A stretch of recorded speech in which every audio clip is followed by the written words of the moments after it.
नमस्कार. सतसाहेब आपलं नाव? गंगाधर भिवा आयरे. आपण कुठून आलात? मुक्काम पोस्ट वासुळपाडे, तालुका देवळा, जिल्हा नाशिक, महाराष्ट्र.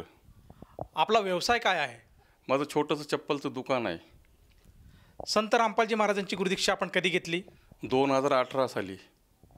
संत रामपालजी महाराजांची गुरुदीक्षा घेण्या अगोदर आपण व आपला परिवार कोणती भक्ती साधना करत होतात? आम्ही देवी देवतांची भक्ती करणं, तीर्थयात्रेला जाणं, परत पायी जाणं.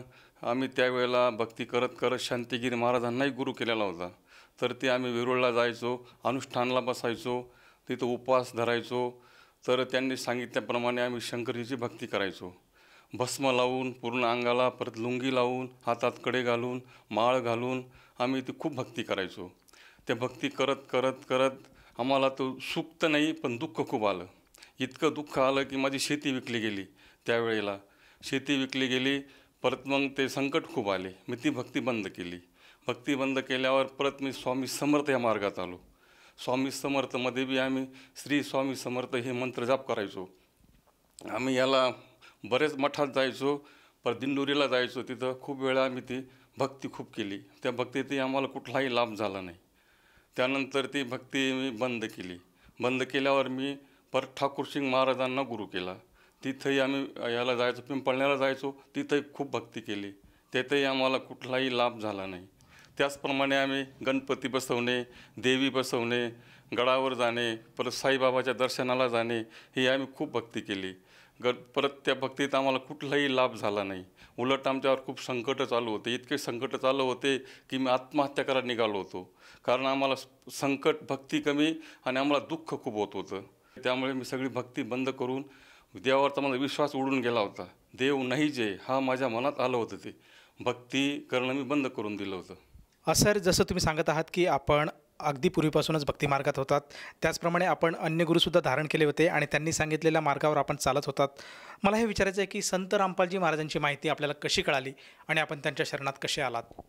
सर, माझं एक दुकान आहे, छोटंसं दुकान आहे लोणेरला. तिथं कार्यक्रम होता फिरत्या नारळाचा. तर तिथं आमचे नाशिकचे संत रामपालजी महाराजांचे अनुयायी आले होते पुस्तक सेवेसाठी. ते प्रत्येक दुकानात पुस्तक देत होते, पुस्तक सेवा करत होते. त्यांनी मला एक पुस्तक दिलं 10 रुपयाला. तर ते पुस्तक वाचलं. पुस्तक वाचल्यावर मला कळालं की आपण जे करत होतो मागे ती कुठल्याही प्रकारची भक्ती नव्हती. उलट आम्हाला ते म्हणजे मनमानी आचरण होतं. ते त्याच्यात कुठलाही लाभ भेटत नव्हता. ते पुस्तक वाचलं. पुस्तकात मला खूप ज्ञान कळालं. आपण कुठून आलो, कसे आलो, हे पुस्तकात पूर्ण ज्ञान दिलेलं आहे आमच्या गुरुजींनी. तर ते कळल्यावर मी मग त्या पुस्तकातून नंबर शोधला आणि मी आमच्या आश्रमला फोन लावला. तर त्यांना सांगितलं की मला नामदीक्षा घ्यायची आहे. मग त्यांनी सांगितलं तुम्ही कुठून बोलताय? मी त्यांना सांगितलं मी नाशिक, महाराष्ट्राहून बोलतो आहे. त्यांनी मला नाशिकचा नंबर दिला. त्यांनी सांगितलं तुम्ही नाशिकला जाऊन नामदीक्षा घेऊ शकता. मी संत रामपालजी महाराजांची नामदीक्षा घेतली. सर, जसं तुम्ही सांगितलं की संत रामपालजी महाराजांच्या अनुयायींनी आपल्याला एक पुस्तक दिलं होतं आणि त्या पुस्तकाच्या आधारावर आपण संत रामपालजी महाराजांच्या ज्ञानाशी आपण जुडले गेलात. तर मला हे विचारायचं आहे की ते पुस्तक कुठलं होतं आणि त्या पुस्तकामध्ये असं काय ज्ञान संत रामपालजी महाराजांनी सांगितलं की त्याकडे तुम्ही आकर्षित झालात आणि आज आपण संत रामपालजी महाराजांची भक्ती करत आहात? सर, ते पुस्तक होतं ज्ञानगंगा. त्या पुस्तकात आमच्या गुरुजींनी, संत रामपालजी महाराजांनी खूप ज्ञान दिलेलं आहे. 18 पुराण, 6 शास्त्र, 4 वेद याचं ज्ञान आहे. ते पुस्तक वाचल्यावर मला कळालं की आपण कुठून आलो.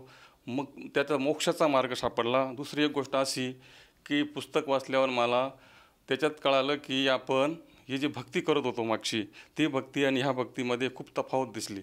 इतकं दिसलं की हे सगळं आम्ही पहिले जे करत होते मनमानी आचरण होतं ते, आणि ही भक्ती आणि त्या भक्तीमध्ये आम्हाला खूप तफावत दिसली. दुसरी एक गोष्ट अशी की मला त्या पुस्तकात मोक्षाचा मार्ग सापडला आणि आत्मिक ज्ञान आणि परमात्मिक ज्ञान ह्या गोष्टी मला त्याच्यात दिसल्या. आत्मिक ज्ञान म्हणजे मुंगीपासून तर हत्तीपर्यंत सगळ्यांची आत्मा एक आहे, हे आमचे गुरुजी सांगतात. संत रामपालजी महाराजांनी त्या पुस्तकात ते उल्लेख केलेला आहे. दुसरं एक परमात्मिक ज्ञान, परमात्मा कोठे राहतो, त्याचं नाव काय, त्याची विधी काय, तो कुठं भेटेल, हे सगळं ज्ञान मला पुस्तक वाचून कळालं. आणि दुसरी एक गोष्ट अशी सर, त्या पुस्तकात मला परत सृष्टीरचना वाचली. त्याच्या आपण कुठे होतो, आपण इथं कसे आलो, आपल्याला कोणी फसवलं, आपण या भूलोकावर दुःख भोगतो आहोत, हे ज्ञान मला कळालं.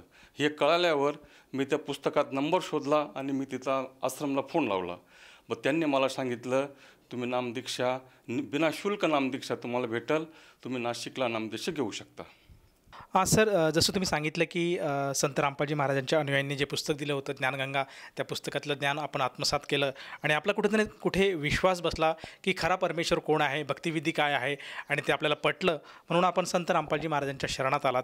तर मला हे विचारायचं की जेव्हापासून आपण संत रामपालजी महाराजांची सद्भक्ती स्वीकारली, त्यानंतर आपल्याला व आपल्या परिवाराला आपल्या दैनंदिन जीवनामध्ये काय काय अनुभव आलेत? खूप लाभ झाले सर. इतके लाभ झाले आम्हाला की मी माझं दुकान आहे लोणेरला. त्या दुकानाचं नाव आता मी कबीरा फुटवेअर ठेवलेलं आहे. तर त्या दुकानात मी दुकान बंद करायचो. संध्याकाळी 7:30 वाजता 1 तास भिलाटीत दारू प्यायचो आणि कोणी माझं ओळखीचं आलं त्यांनाही मी दारू पाजायचो. इतकं मला जबरदस्त व्यसन दारूचं लागलेलं होतं. इतकं व्यसन होतं की दारू सुटत नव्हती. मी संध्याकाळी दारू प्यायचो, घरी जायचो. घरी गेल्यावर आमच्या भानगडी व्हायच्या. माझी भगतमतीने नामदीक्षा घेतलेली आहे. ती भगतमती माझी खूप भानगड व्हायची. रोज आमचं हे चालू होतं आणि दारू सुटत नव्हती. व्यसन खूप लागले होते. इतके व्यसन लागलेले होते.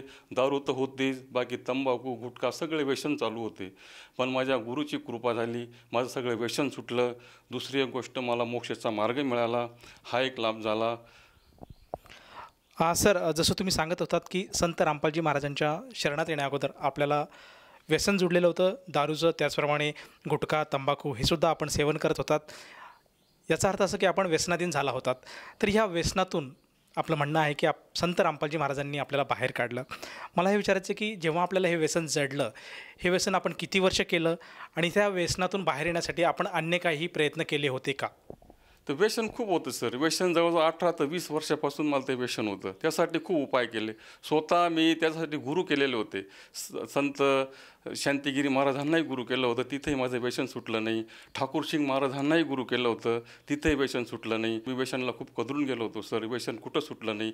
मी संत रामपालजी महाराजांची नामदीक्षा घेतली, माझे सगळे व्यसन सुटले. हा एक लाभ झाला सर. या व्यतिरिक्त आणखीन आपल्याला काही संत रामपालजी महाराजांच्या सद्भक्तीमुळे लाभ झालेत का? सर, माझी शारीरिक व्याधी मला खूप होती.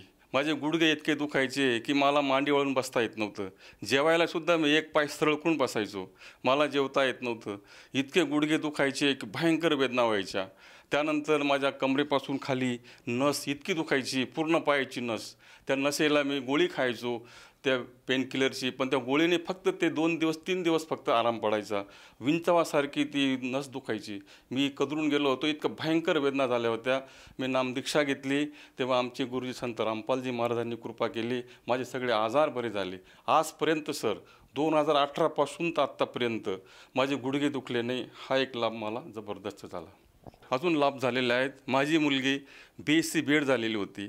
तिला नोकरी नव्हती. तिला सरकारी नोकरी लागली सर तिला. दुसरी एक गोष्ट, माझा मुलगा तो MSc झालेला होता. तो स्पर्धा परीक्षा द्यायचा. त्याला 1 मार्क 2 मार्क ह्या मार्काने तो कमी पडायचा. तर इथं आम्हीसुद्धा वैतागून गेलो होतो. तोसुद्धा वैतागून गेला होता की नोकरी लागत नव्हती, मार्क कमी पडत होते. पण आरोग्य विभागाच्या परीक्षा निघाल्या औरंगाबाद विभागात. त्यांनी फॉर्म भरला. एकच जागा होती सर, SCची जागा होती.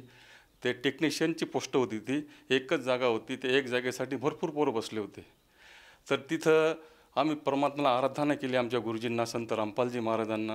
आणि दुसरी एक गोष्ट, मी दुकानावर सकाळी येऊन लागलो. नंतर माझ्या भगतमतीने काय केलं सर, तर तिने पूर्ण तुपाचा दिवा भरून दिला आणि ज्योत लावून दिली आणि गुरुजींपुढं ती रडत बसली की परमात्मा, आज माझ्या मुलाचा पेपर आहे, त्याला सर्व्हिसचा शेवटचा चान्स आहे.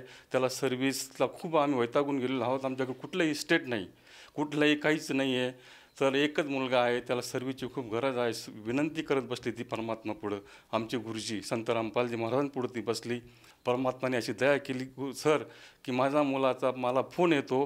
त्याचा फोन आला 5 वाजता फोन आला की पप्पा मला पेपर खूप चांगला गेला. तर ही माझ्या गुरुची कृपा झाली सर. आणि सगळ्यात विशेष म्हणजे त्याचं सिलेक्शन झालं. एकच जागा होती, एक जागेत त्याचं सिलेक्शन झालं. हा एक लाभ झाला सर.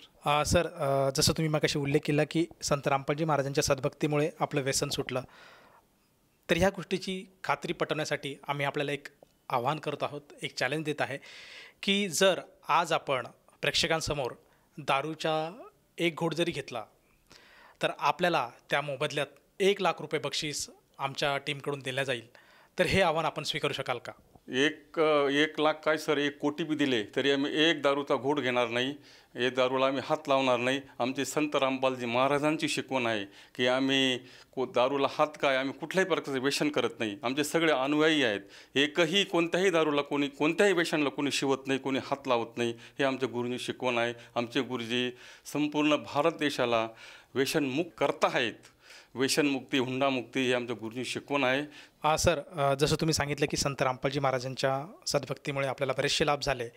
सर्वप्रथम आपलं जे व्यसन आहे ते सुटलं, त्याप्रमाणे आपली जी शारीरिक पीडा होती तीसुद्धा दूर झाली आणि प्रामुख्याने आपल्या मुलाला आणि मुलीला दोघांनासुद्धा चांगली सरकारी नोकरी मिळालेली आहेत. तर हे सर्व संत रामपालजी महाराजांच्या दयेमुळे आज आपल्याला झालेलं आहे असं आपलं म्हणणं आहे.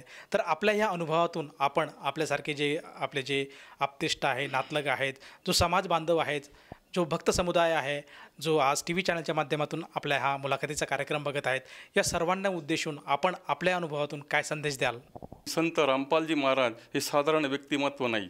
संत रामपालजी महाराज हे स्वतः कबीर साहेबांचे अवतार आहेत, स्वतः कबीर साहेब आहेत. तुम्ही लवकरात लवकर भक्ती मार्गात या. जसे लाभ आम्हाला झाले तसे लाभ तुम्हाला होतील.